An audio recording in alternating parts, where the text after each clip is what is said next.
Le gouvernement a décidé de confier à deux ministres, Sébastien Lecornu et Emmanuel Wargon, la mission de faire vivre le débat, je cite, d'en suivre l'évolution et d'organiser la mobilisation de tous.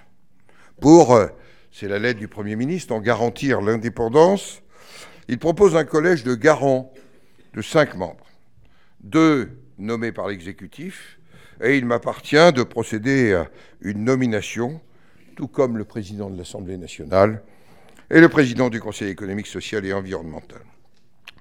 Si j'en ai accepté le principe, j'ai décidé de nommer Pascal Perrineau comme observateur de ce grand débat. Le terme de garant ne me paraissant pas approprié, et je l'ai dit au Premier ministre.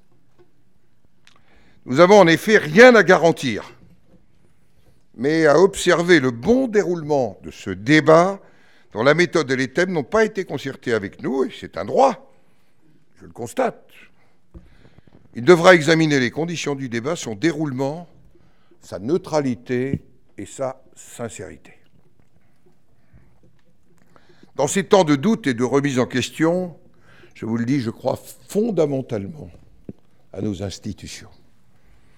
Je crois aux institutions de la Ve République qui nous ont permis de traverser bien des crises, même si elles ont été pour partie déstabilisées par la réforme du quinquennat. Je crois au bicamérisme, car que serait notre démocratie sans une assemblée qui ne procède pas de la seule élection présidentielle, une assemblée indépendante du fait majoritaire, une assemblée capable de contrôler l'action du gouvernement en toute indépendance.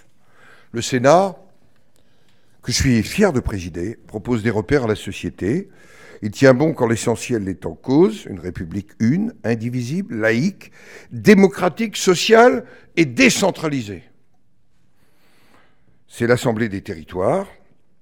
Je crois que le président de la République est en train de redécouvrir les territoires, de redécouvrir cette trame irremplaçable des 550 000 élus territoriaux qui permettent à la République de se tenir.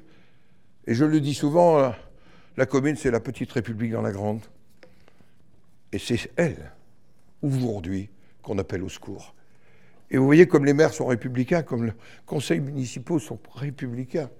Parce qu'au fond, sans se tromper sur la responsabilité qu'ils ne peuvent pas endosser, eh bien, tout simplement, ils permettent à la République, peut-être, de reprendre un cap, son souffle et la raison. Voilà, mesdames et messieurs, les quelques mots que je voulais dire en introduction par rapport à cela, par rapport à vos confrères journalistes parlementaires.